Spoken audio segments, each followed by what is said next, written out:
Welcome to the Saving with Steve show, where we talk about the ins and outs of money, pretty much everything in this sun relates to you having a happier, healthy relationship with money. My name is Steve Sexton. I do want to thank you for joining us. Thanks again for sharing us with your friends and families. We're almost 800,000 listeners this month, last month, so I'm really grateful for that. And our overseas audience continues to build, so thanks for sharing us with everybody. Later in this episode, I'm going to be discussing the Social Security Trust Report, or the Trust Fund Report, and what it means to you. But today, you know what, we're going to be talking about how to rebuild financial stability after divorce or loss of a spouse. You know, if you think about it, 40 to 50% of first marriages end in divorce.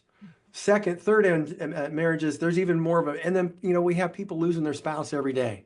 The question is, how do you rebuild your finances? So we have Paige Harley here. Now, Paige is an accomplished mediator, coach who specializes in helping individuals navigate divorce, post-loss adjustment, the complex realities of solo parenting, co-parenting, which is big. Paige brings depth of personal insight along with professional expertise. She holds a master's in conflict management and a bachelor's in psychology. She's a certified traumatic stress person. She's done a lot of studies there. Her work is grounded in trauma-informed principles and practical and compassionate approach. You know, she does her coaching through a platform called the Do's and Don'ts of Divorce. I love that, and hopefully a book's coming out later. Paige has supported hundreds of individuals, families, finding clarity, stability, and hope after major life transitions, including loss of marriage or the death of a spouse. You know what? The big thing is this episode, she's going to share realistic, empowering guidance for anyone looking to rebuild their financial footing after a profound loss because of healing your finances. And reality is obviously not obviously, but often the first step of healing your future. So with that, Paige, I know I got long-winded there, but thank you for joining us today. Of course. My listeners and viewers are just so looking forward to this, especially with the volume of people who've researched, or not researched, but say, hey, what about this? What about that? But Yeah. the first question I'd love to ask is, what you do is probably, I mean, it's a lot of work. You're dealing with a lot of people's pain, pressure, things like that. Why'd you decide to do this? Right? I know when people hear that I work with people in divorce, they're like, ugh, like that's a conversation killer usually. I, of course, went through my own, which is why a lot of people do what they do. I was already working with families in trauma. And I went through my own divorce, and I realized that the system wasn't set up to really help people navigate in a way that left them better through the process, right? So the process itself was kind of crippling the people so that they were really like coming out of the whole thing. And I thought there has to be a better way.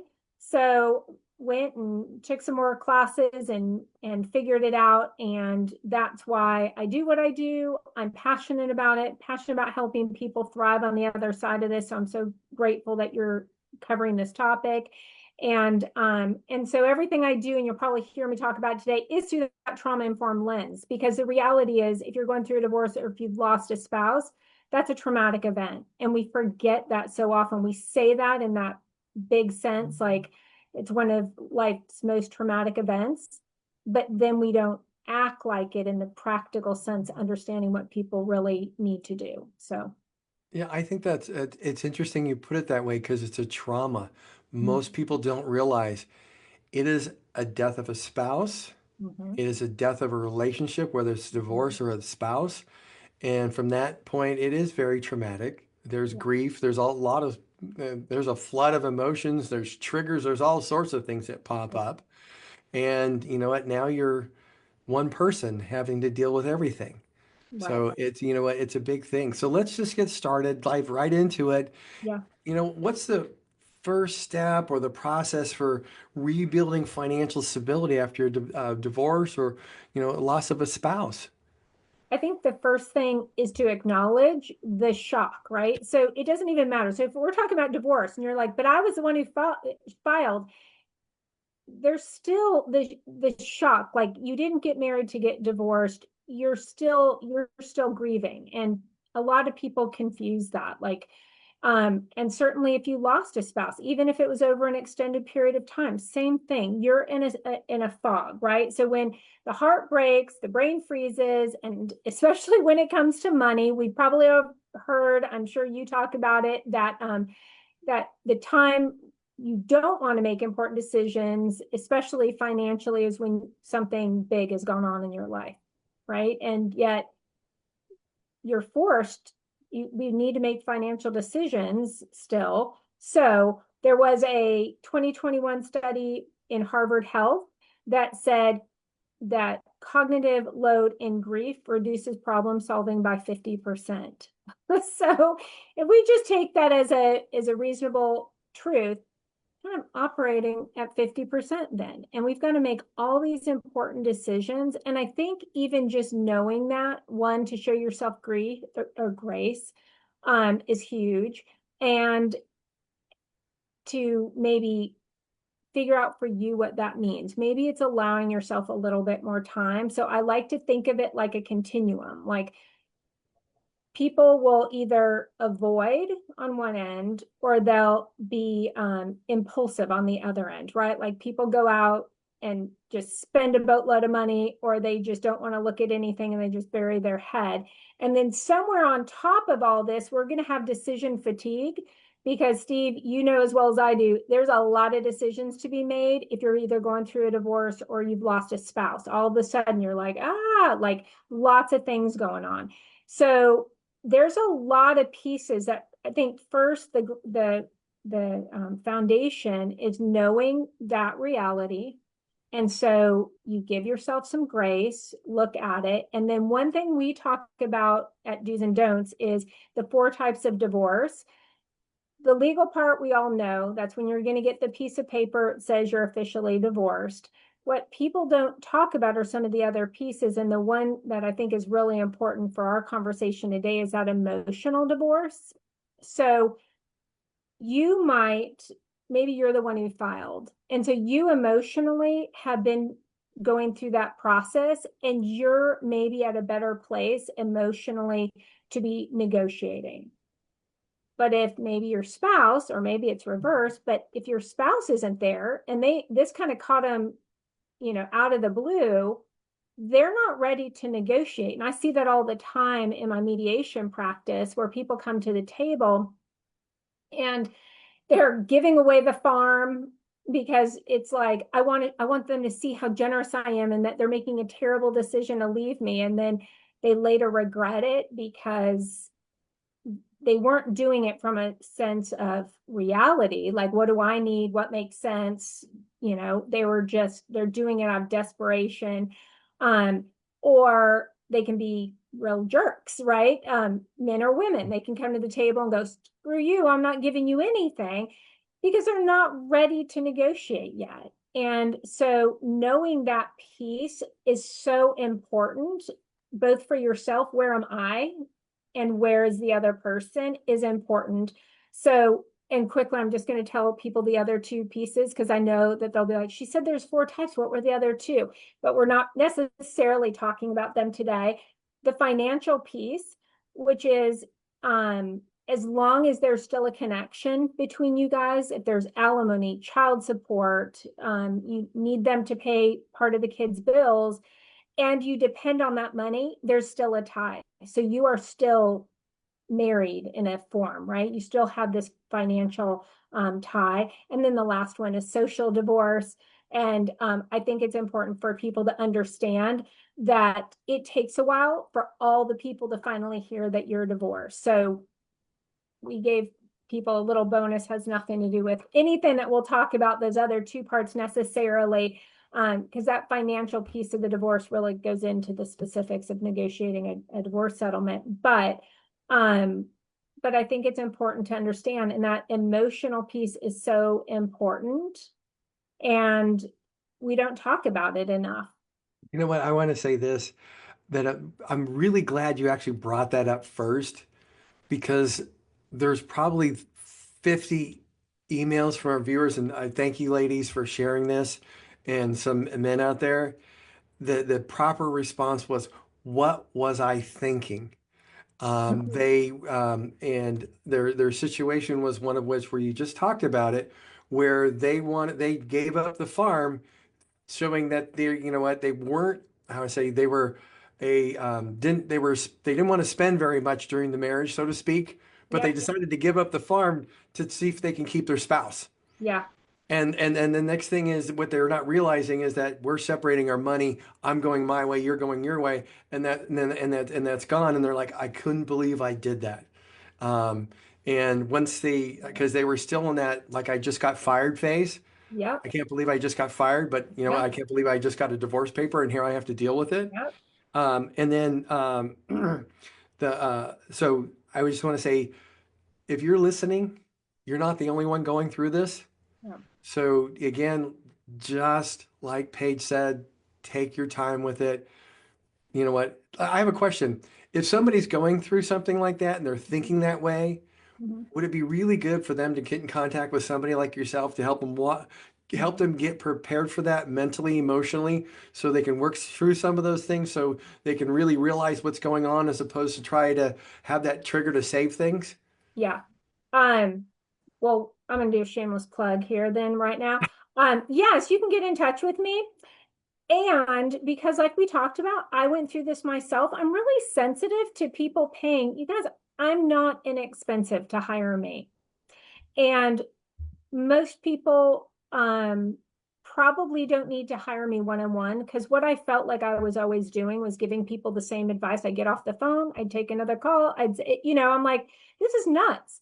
Like, what if we did it like group fitness, where you guys come and we do a class together essentially, because although I'm going to tweak it for individuals, you guys can benefit from hearing what I'm doing with everyone, right? And so that's why we did the do's and don'ts of divorce. It is dirt cheap. Anybody can afford it. It's $47 a month, and you get weekly live coaching because I want people to keep money in their own pockets, right? Like this is expensive enough, no matter how you slice it. And I think that that is important because people don't realize the importance of it. And we can talk about that maybe as we go Mhm. on and some of my points that I wrote for my notes. But um, people want to rush through this. That is so common. And if I had like one piece of advice I can say to people, it's probably slow down. And that's why we're starting with that piece of like the emotional to acknowledge whether you've lost a spouse through death or divorce. This is really hard, and give yourself a little bit of grace. And no one gets an award for like getting through the process the fastest. There's no such thing, right? So you will, and I've never met one person because I see a lot of people post divorce that they're trying to renegotiate maybe parenting plans or whatever. I've never had one person come to me and say, Paige, I wish I would have pushed through my process faster. But I have a lot of people who say, I should have taken my time. I just wanted it Mhm. over with. Mhm. And then they regret it. And I Folks, want that for any of your people. stick with us. We're going to be right back with more Paige Harley. That's, that's perfect. Okay, good. I'm like, can I talk? Okay. Oh no, Um, no, actually, no, that's fine. You're perfect. because they So edit. Okay, I'll we're let gonna we're gonna move into segment two. okay. Um, let's see. So did we want to just focus on the emotional side or Here's what I have. So I broke it into four pieces. So then the next part was like, where do you start? And perfect? like, and then the third part was like build a routine and then kind of moving from surviving to planning. I find a lot of people don't understand to what like budgets are, budgets, and Yep. like, and just gathering some basic information. So Okay. Okay. So the second one was where do you start? So, and I okay. Where do you start? I got that. The third one was building a routine. building a routine. My scribble How do didn't. you feel about things like, good budget and why Well, I now? think that's perfect. Okay. You know what? I've dealt with a lot of clients that have loss of spouse as well as that. And my philosophy is you should not make any decisions for 6 months. Yes. And I always ask them, who are you working with to help you work through this? And if you're not, you know what, you might want to take a year to get through it if you're trying to do it yourself, Yeah. because that's not helping you. So Yeah. Okay, I'm perfect. gonna go ahead and get started. Cameron, we're moving into segment 2 with episode 242 with Paige Harley. So here we go. 5, 4, 3, 2, 1. Hey, welcome back to the Saving with Steve show, where we talk about the ins and outs of, well, let's do that again. Okay, one more time, Cameron. Hello, welcome back to the Saving with Steve show, where we talk about the ins and outs of money. I want to thank you for tuning in, sharing us with your friends and family and associates. I want to let you know all the replays are available at savingwithsteve.us. If you're enjoying the stories of helpful insight information on Saving with Steve, then I encourage you to subscribe to our YouTube channel. Never miss a show. Check out a few of our affiliates at UK Health Radio, BBS Radio, Talk Radio New York City, E360 TV, Las Vegas TV networks. All these networks are dedicated to empowering you to solve problems, uplift your life, and live a life of personal and financial freedom. And you can always go check us out at Saving with Steve Sexton on the Facebook page. But we're definitely going to be talking to more Paige Hurley. Paige, one of the things that I thought that was really, really, really very important about the class you talked about is some of the comments that people made on our viewers line was they wish they kind of went through it with other people going through the same thing. It's almost like creating a fellowship Yeah. where you can actually hear what or see or listen or get the questions that other people are asking that you might not Yeah. think to know to ask. Yes. Because it's always that question that you don't ask that hurts you down the road. So the more Yep. information you can get, oh, that's something else. So you know what? The next big thing is, hey, where do we start? You know, Yeah. so, I mean, it's something as simple as starting. I mean, you look at this and there's so much to Mhm. do. It's like, wow. So where do Yeah. we start? Okay. So I want people to start, I call it the 4 C's of financial clarity, but you start with your cash flow. What do I have coming in? What do I have going out? Right? Mortgage, rent. What are all the bills that I at least know of? And just know there might be things that you don't think of too. And what do you have coming in? Um, Maybe this is where we kind of alluded to it in the first segment is some people might have to return to work. So it's like, what do I have coming in? Nothing. And I don't know yet if I'm going to get any kind of alimony, child support. Like, I don't know. Like, I don't really like. And so you need to start by kind of just assessing, like, ooh, okay, this isn't good. My income is zero. I have nothing coming in as of right this second. And I know that I'm going to have like, you, this is not, we're not trying to figure anything out. We're not trying to figure out, am I keeping the house? Are we selling it or anything? You're just trying to figure out, I'm going to have some sort of housing costs. I'm going to have utilities. I'm going to have a car payment. Maybe I'm going to have cell phone, whatever the things are you think you're going to have. We're trying to ascertain and what's really happening, right? We're trying to get a snapshot of things. Then looking at the critical bills that you know that you have coming up, right? Like, so are you in the house? Are you in the apartment that you have to pay it? Who's paying it? Who's gonna do these things? The things that need to get paid. You don't want to be evicted. You don't want your car repossessed, right? And this is if you've lost a spouse too. It doesn't matter if this is divorce or death that we're talking about. Like, I don't want you to have a crisis in the middle of another crisis. So figuring out what those are. So we've got our cash flow, we've got our critical bills, and then contracts and legal. I want you to figure out what kinds of things you're going to need to change your name on, right? At some point, like, is this going to be a problem if, let's say, somebody's renting? And is this going to be a problem that we're both on the lease, that we're both on the bills, and this person has moved out? Like, those type of things is what I'm talking about. Then there's the second part of those, which might be things that we're going to need to change down the line, taking somebody off of a mortgage or a quick claim or something for the house. I want you to look at like what accounts are joint.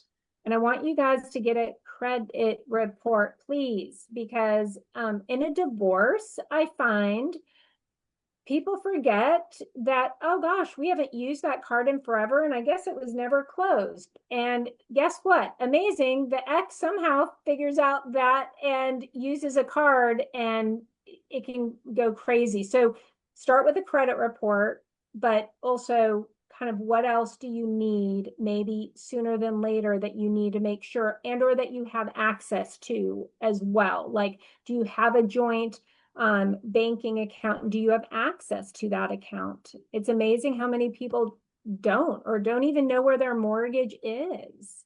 And guys, we're not going to shame you, because that's what Steve was talking about. That's why people were asking about groups, because you'd be surprised. So many people don't. You're going to go, I'm such an idiot. I can't believe I did that.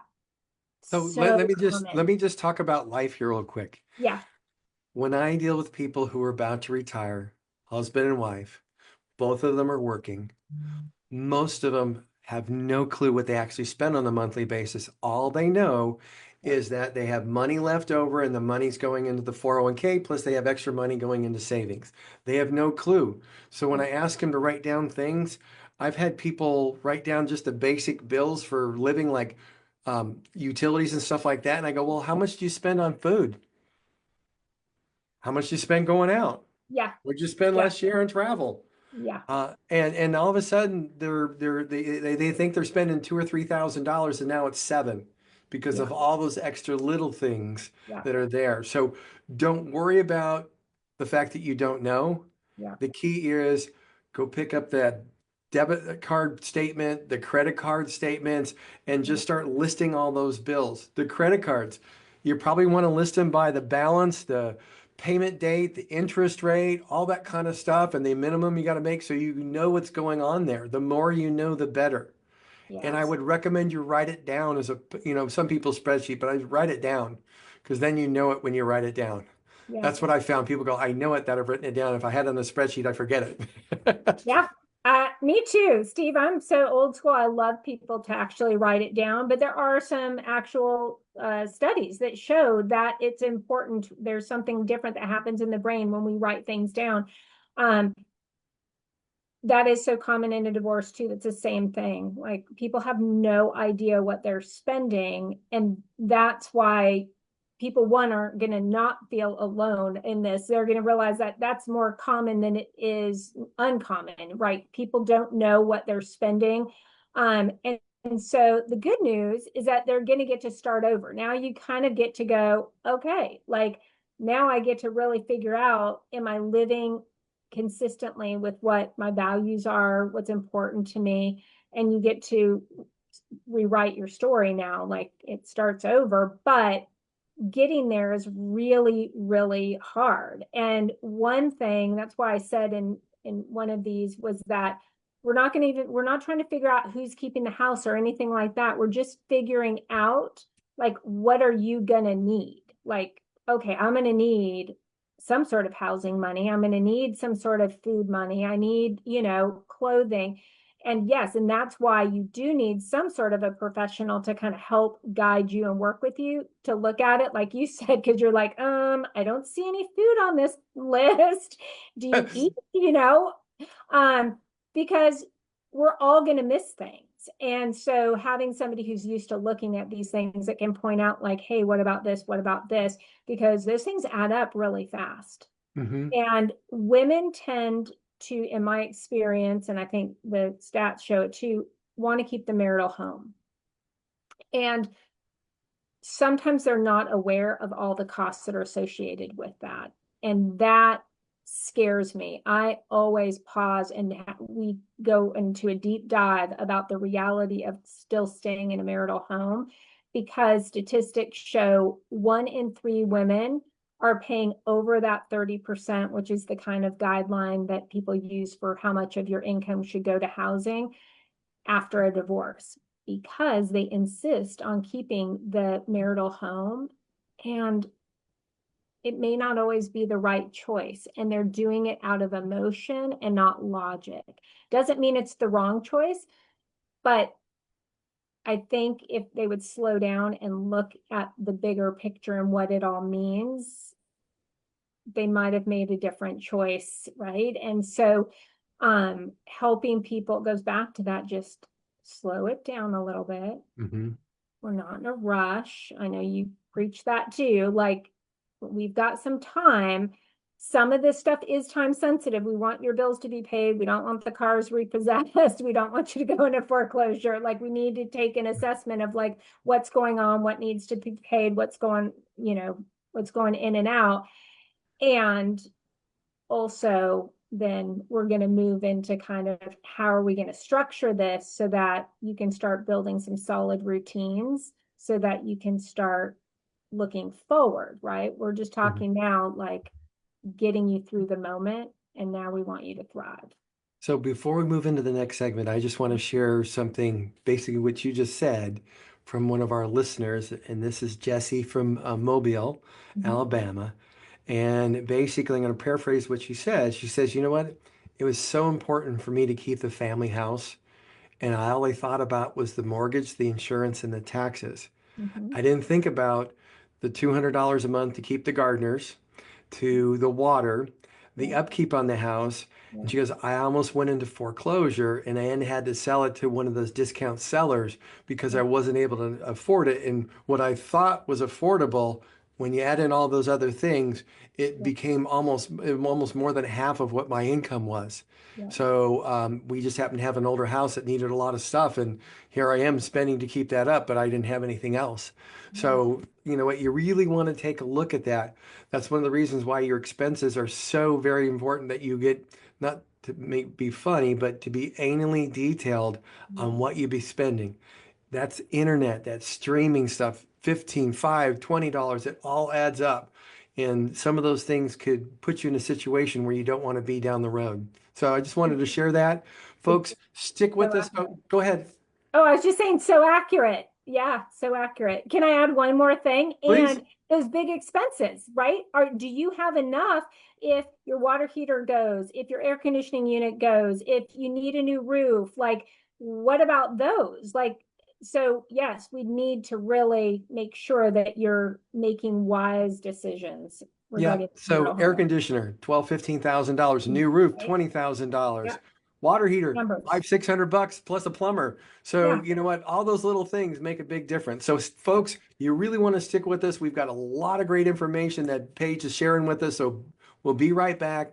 See you soon here, right here on Saving with Steve. Perfect. Okay, so next step is how to build routines. Yes. All right. We got our little 10-second stop and we're good to go. Hey, Cameron, we're moving into segment 3 with Paige Harley, episode 244. So here we go. Hey, welcome back to the Saving with Steve show, where we talk about the ins and outs of money, pretty much everything that relates to you having a happier, healthy relationship with money. We have Paige Harley here. She's been talking about, hey, how to get on solid financial footing, whether you've lost a spouse through the divorce or them passing. And we've been talking about, you know what, where to get started. The next thing we want to talk about is, once you get going here, you've got a new life. So there's got to be some sort of routine that needs to be built. Paige, you know what, how would somebody go about building that new routine? Hmm. Can I go backwards? I realized I Sure. only gave you three of my four C's. So the last one's clarity, but it goes right into this. So clarity is like, what are the financial goals for the next 3 months, 6 months, year, 2 year, etc. And maybe for the next 3 months, you're going to show yourself grace to just go, I just want to get a picture about what I'm doing, right? Like, where does my money go? How, maybe if I have to enter the workplace, what realistically am I going to be able to earn? Do I need to go back to school? You're really trying to get a snapshot, right, of doing that. And then, yes, now we need to figure out how to build a rhythm of taking care of your financial life into our day-to-day living, right? And so I recommend that people once a week have a financial check-in. It should take 15, 20 minutes. Like you're gonna have a budget, a working budget. You're going to have to do this legally. Your attorney is going to ask you to do it. Your mediator is going to ask you to do it, because that's how we're going to make decisions regarding finances. Hopefully you've worked with somebody that's helped you really get a pretty good working budget, and then you're going to keep messing with it. It's not going to be perfect. It's not meant to be perfect. Things are going to come up and you're going to, oh, I didn't realize I do. Like we just said in the last segment, I need to be putting money aside for like big house expenses. You know, where's that coming from? Like I need to make sure like I can cover it if something happens and I need a new water heater. So, okay, note to self, I'm going to change some things around. It's a work in progress. You're going to check in, make sure things are getting paid, and then I like people to find something that makes it doable for them. You and I have talked about like, you know, you can do a spreadsheet, like that might be dry. Maybe for some people it works, but what will make you really get after this? Like, what can we do? I like some of the apps out there. There's tons. There's free ones. There's ones you have to pay a little bit for. I don't know if you have any favorites.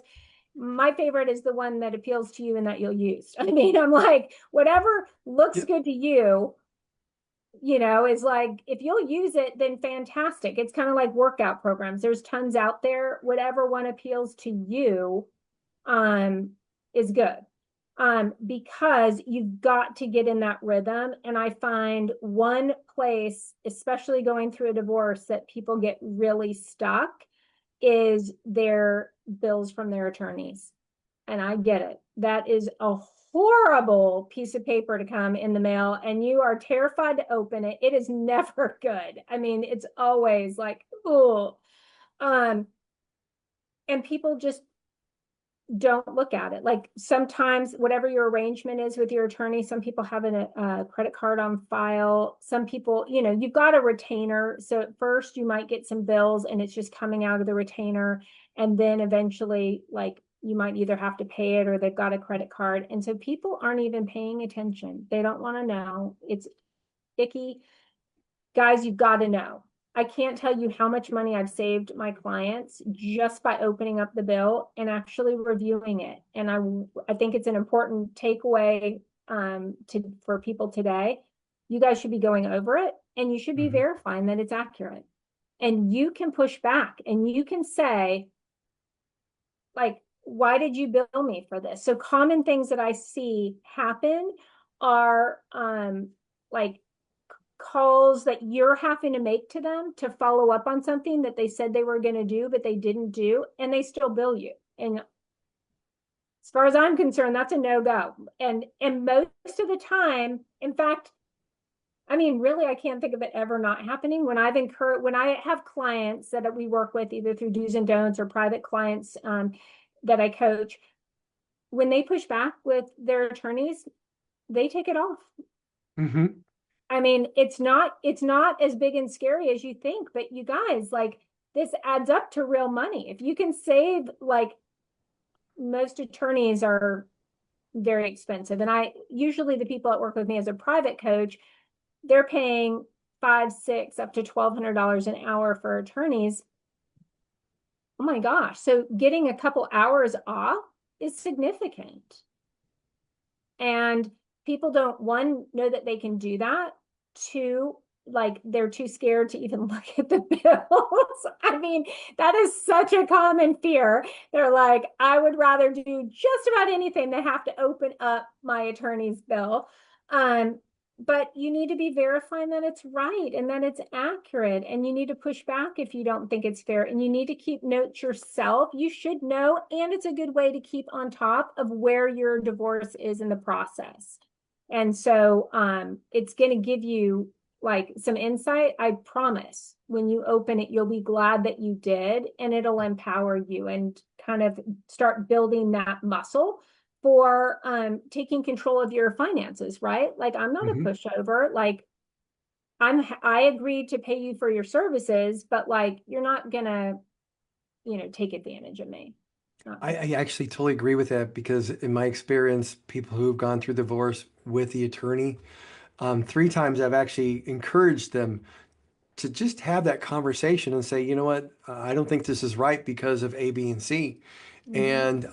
And surprisingly enough, were like, well, I don't know if I should. What if they decide not they're going to represent me anymore? All those things go through somebody's head. And the reality is, if you ask, they're a business professional. If it's not right, they got to take it off. It's just the way it Yeah. is. Yeah. And you know, after that, you know, and afterwards, they could be having a problem too for their own livelihood if they don't. So Yeah. keep that in mind. You know, be a good business person, Yeah. or have that courage because the reality it's going to be a lot easier than you think. Yeah. One of the things that some people, I always go back to my daughter in college. They had to get a job. We paid for the schooling and the room and board, but they had to get a job. And she was very worried about her expenses. And I said, dashboard them. Everything that you spend on, write it down every single month and Mhm. then track it for 3 months and figure how much you need. Yep. And then when you track it, like you said, 3 months, you can have a good idea of what you're spending and you look at everything you're spending and then determine, okay, hey, you know, I'm spending way too much on the cell phone plan. How do I reduce that? Yep. I'm still spending this much on my car insurance. How do I reduce that smartly? How do I do this? And you start finding ways to reduce your budget safely, not cutting out food or anything like that, but you can save money that way. But more importantly, you can look at it every single week and say, I'm taking control of this, which It's gives you a huge. great feeling. Two most important resources are our time and our money. And that's one of the things we talk a lot about at Do's and Don'ts is getting as a baseline your finances and your time under control and really being able to know what is realistic, right? So if you're in the middle of a divorce and you don't know what your finances are, how in the world are you negotiating anything? Because you don't know what's realistic. What are you going to need? What can you pay out?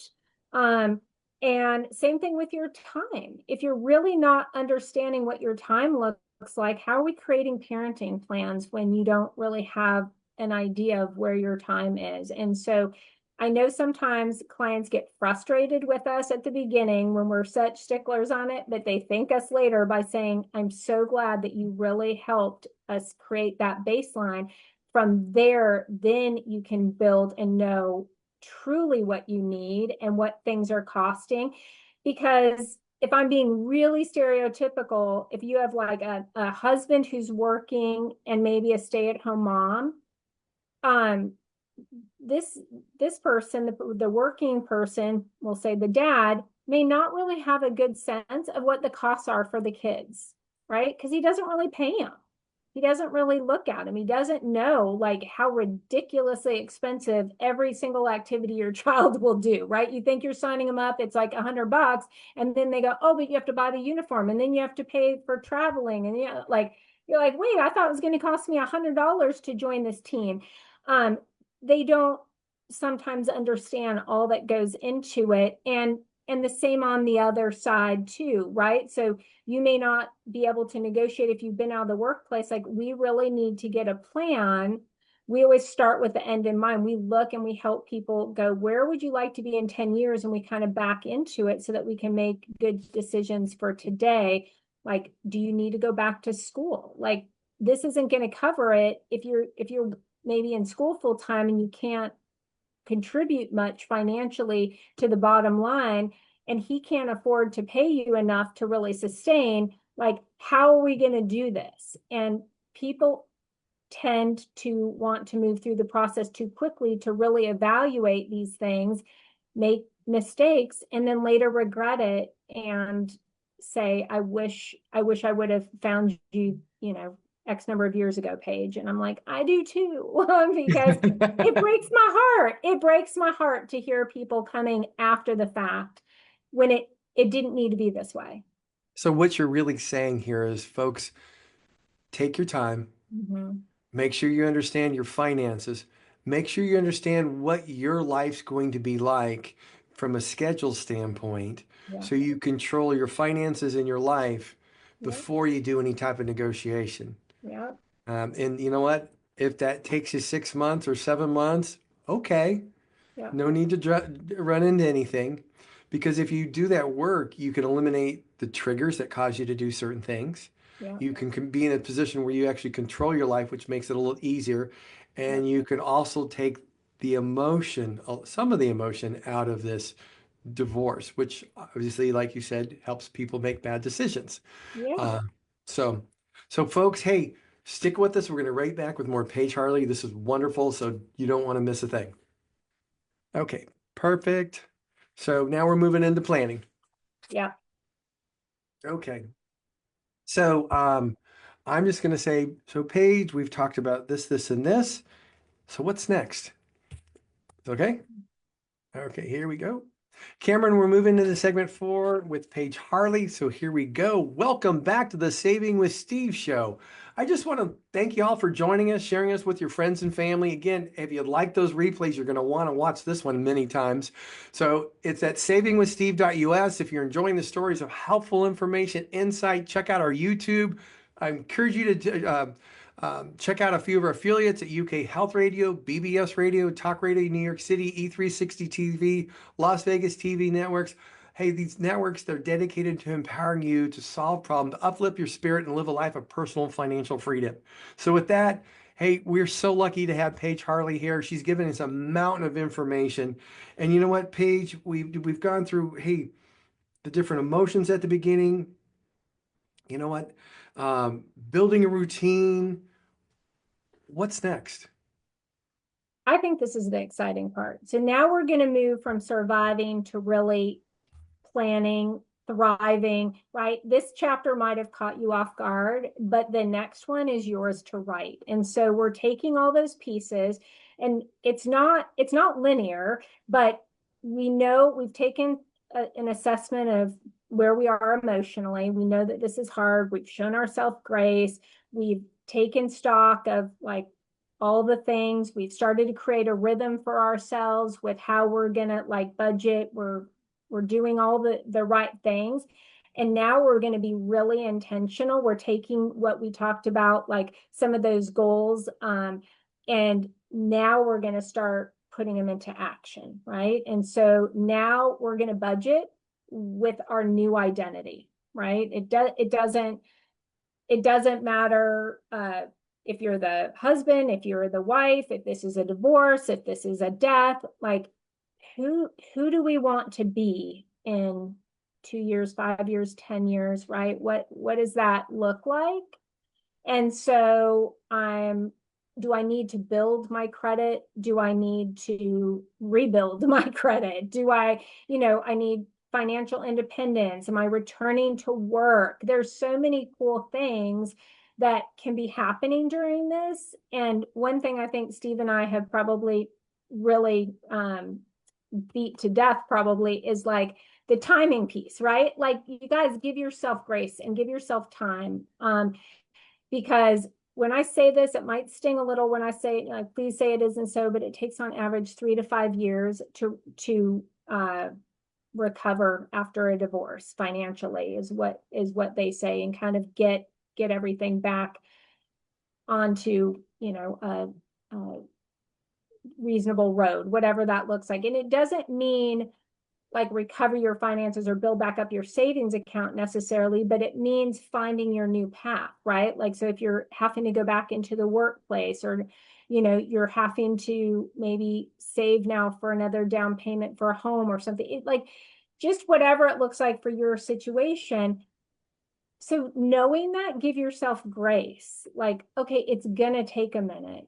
I don't need to go, oh, that doesn't apply to me, Paige. I'm gonna do it. I'm gonna be back in a year. Like, probably not. Just there's a lot going on.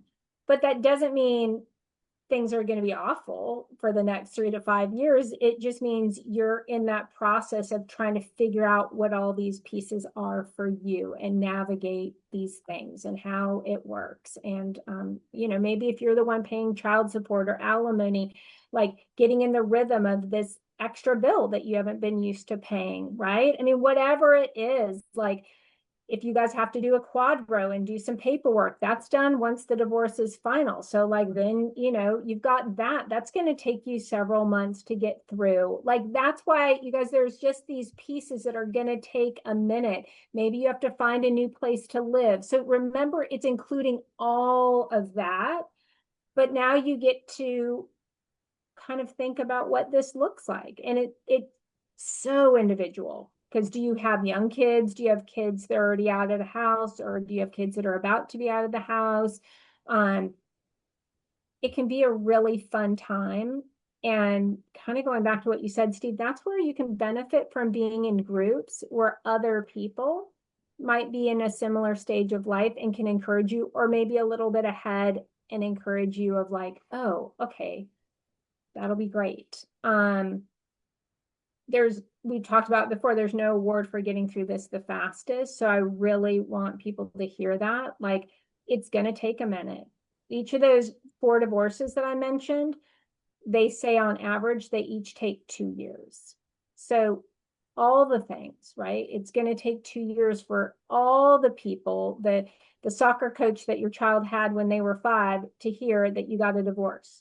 All the pieces to fall into place, it's going to take a minute. And so you don't have to rush. You don't have to figure it out. You just have to keep taking the next right step. You know what? I'll say this, the planning is the key. Yeah. Because you know what? You're splitting finances. Yeah. You had them joint together. That joint planning was there for retirement down the road, but now it's just you. And you know what? You've got to build that back. So you have a new expense budget. You have so much you can save. You might start at one position and realize it's not the right one, and you might have to go back to night school while you're doing that to get to the place that you want to be 5 or 6 or 7 or 10 or 15 years down the road. So you can have that retirement life. You can have that life without worry over money and things like that. Yeah.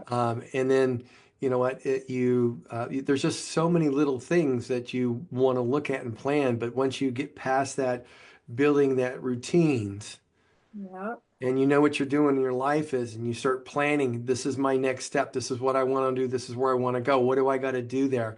And you still that little dashboard of saying, hey, I know what I got to do to get to where I want to go. It makes Yeah. life so much easier. It Yeah. makes, you know what, and I find this is kind of funny, but you see kids, and I'm going to say this, my daughter, when she was graduating from college, she now had to go find her own job that was different than the one she had. And then she had to live on her own because the payroll was, she was off mom and dad's payroll. And it was one of those things where I kept saying, hey, how are you doing with your financial dashboard? And when she first started with with the company, even though she had that 401k contribution going, she was still looking at ways, how can I reduce my expenses so I can do other things? What do I have to go have fun with, to go out and eat with, and all that stuff? And she continued to watch that. So I'm saying when you get to that point, you have control. And that's one of the things that she's a few years out of college now, that she really loves the control. So Yeah. when somebody says, hey, we're all going to New York to do this, this, and this, she's not trying to figure out how she can do it. She knows she can do it because she's already prepared for something like that. So when she goes there, she doesn't have to worry about paying off a credit card because it's typically paid off before she goes. Yeah. So, it's just being able to develop that. And, for some people, if you have one spouse that takes care of all the finances and you're not looking at it, that's a big step to take because now you have to start doing that. It So is. I think that's really important. I hope that makes sense. Yeah, no, I think it's huge, and it's very much the same thing. And it's building on those positive habits. And it's amazing for us to get to work with clients and see how empowered they feel. Like it can be very scary, but you take that next step and then you get a little more confidence and you take the next one, you take the next one, and you're like, I can do this. Like for some people, they may not have looked at their finances at all. And so it is a big deal just to even go, I have no idea. I don't even know how much the cable bill is. And I find men and women going through divorce, one or the other usually does the finances, and one is usually clueless. And you're right, both of them are usually clueless as to really where the money goes in general, but someone doesn't have any idea how much kids' stuff costs or how much the internet is these days because they haven't seen a bill in 20 years.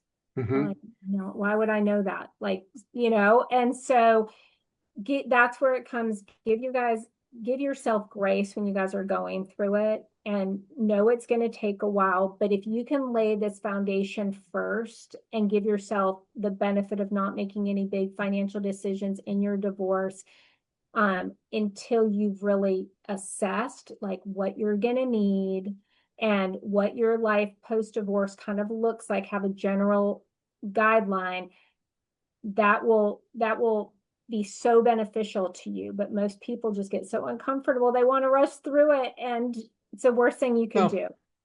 in this, you want to get comfortable being uncomfortable. That's my favorite quote. Yep. Yep.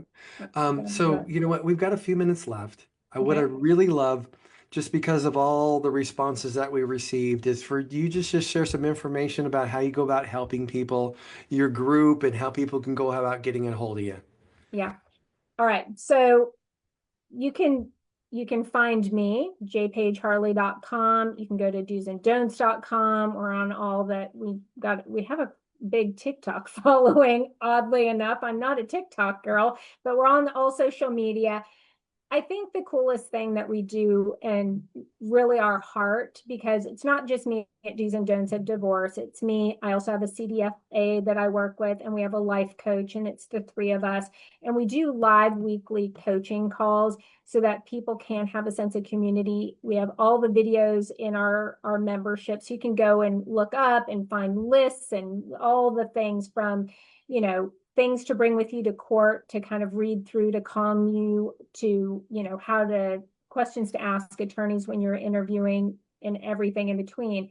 But I think the most important piece is that weekly personal connection where you can go, because we all know you read a book or whatever and you're like, okay, but I get it, but like, what about this one thing and how do I tweak it? Or what about like if there's this other piece of it? That's what's so cool. You can go and you can ask, and I made it affordable so that no one has any excuse not to be prepared and not to thrive after divorce. It's $47 a month. Everyone can afford that. Everyone. Um, and so that was our heart. It's our gift to people, because I want you guys to keep your money. I want you to know all the things that I wish I knew before I started, and all the people that come to me after the fact, and to really thrive. That's wonderful. Um, Again, thank you so much for being here, Paige. This has been Oh, thank you. wonderful. I know our listeners and viewers are just loving this and they're taking notes. So, folks, you can obviously go to savingwithsteve.us and watch this over and over and over again. And you're probably going to want to go to do'sandon'ts.com. Do's and don'ts of divorce, correct? Yeah, do's and don'ts of divorce. Do's and don'ts of divorce.com to get more information. And you know what? It's always nice if you're going through something, you're going through it with a whole bunch of people that are going through it as well. So they can ask questions, you can ask questions, and you can get more answers so that when it's time for you to do things, you can be asking yourself and others questions you didn't think or know to ask, which is beautiful. So with that, Paige, I want to thank you for being here. Thank you, And you know Steve. what? You do We'll good probably work. have you back with the response that we're getting again. So again, thank you so much. Folks, stick with us. We're going to be right back with more Saving with Steve. Hey, welcome back to the Saving with Steve show, where we talk about the ins and outs of money, pretty much everything in their son relates to you having a happy, healthy relationship with money. Again, I want to thank you for joining us, sharing with your friends and family. I do want to talk about this last piece. We recently received the Social Security Trustees Report for 2025. Okay. The combined trust fund for Social Security and Medicare that pays retirement income to survivors, divorced people, disability benefits are projected to fall short of fully covering payments by 2034. Okay, so we're looking at that's like 9 years away. At this point, approximately 80% of the scheduled benefits would be payable. So that means if they're unable to pay those benefits, everybody's Social Security payment in the world is going to get reduced by 20%. Okay. The Social Security Trust Fund warns that the failure to act soon will make future solutions more painful and disruptive. The projected shortfall in Social Security, highlighted in the 2025 report, is a looming crisis that we know has been going on for years that demands immediate attention. With the trust funds are set to enable to fully cover benefits in less than 10 years. That means millions of retirees, survivors of Social Security could face deep reductions. Now, this isn't a distant concern, and it is rapidly approaching. So the important parts here is this. You know what? It's time to start making this an issue with the politicians. Doesn't matter what side of the fence you're on. This is going to affect every single retired person, everybody that's on Social Security disability, everybody's receiving a survivor's benefit or a widower's benefit or a divorce benefit. They're all going to be affected. Okay. So the big thing here is this. You can do two things. One, talk to your politician about getting this resolved. This is a very tough topic because anytime they talk about Social Security trust funds and all that stuff, big problem there is people typically don't get elected if they're looking to reduce the benefits. Now, in the past, what the politicians have done is they've increased the amount that people have to contribute from their payroll to Social Security. They are also looking at really increasing that amount. They're also looking at increasing full retirement age from 67 to 68, which would save money. Okay. But the big thing here is this. Social Security Trust Fund is grown or funded by everybody that's working. Okay. So if you have a lower unemployment rate, more people will be funding this. Problem is, if you have a lot of people receiving Social Security, Medicare, Medicaid that shouldn't be receiving it, that also drains it. So it's very important that, again, you talk with politicians. Now, if you're about to retire or retired, it's so very, very, very, very important to look at what we call your purpose money. This is the money that's obligated to support and maintain your lifestyle, your cost of living. It's there when you pass away for your spouse. It covers your long-term care. It covers all those things. So when you're looking at that, you want to make sure, hey, what if my Social Security goes down by 20%, 25% in 7, 8, 10 years? What does that mean? Do I have the assets to support and maintain my lifestyle? When it comes to that purpose money, that money that's obligated to do those things for you, that continue in your spouse, cover your retirement, long-term care stuff, how is it invested? Is it invested so that if the market goes down, hey, you're going to have to reduce your lifestyle? Because reality is nobody retired and said, hey, I want to have financial problems. They retired to have a stress-free life. And if you want a stress-free life, it's very important that you look at how you go about creating an income that supports and maintains your lifestyle that's obligated to you, whether the market goes up, down, or sideways. So think about that, folks. That's the thing you want to talk about. That's the thing you want to make sure you have covered. Because if you don't have it covered, your lifestyle is changing. And like I said, nobody wants to change their lifestyle in retirement. So with that, I want to thank each and every one of you today for joining us. Paige Harley was outstanding. You can go to the savingwithsteve.us page and, episode 244 with Paige Harley. She's going to go through all that. That's so very important. And when it comes to your Social Security, so very important to also make sure you can support and maintain your lifestyle for the rest of the time that you live. So with that, thank you so much. Hope you all have a wonderful day. Look forward to seeing you next time right here on Saving with Steve. Bye-bye.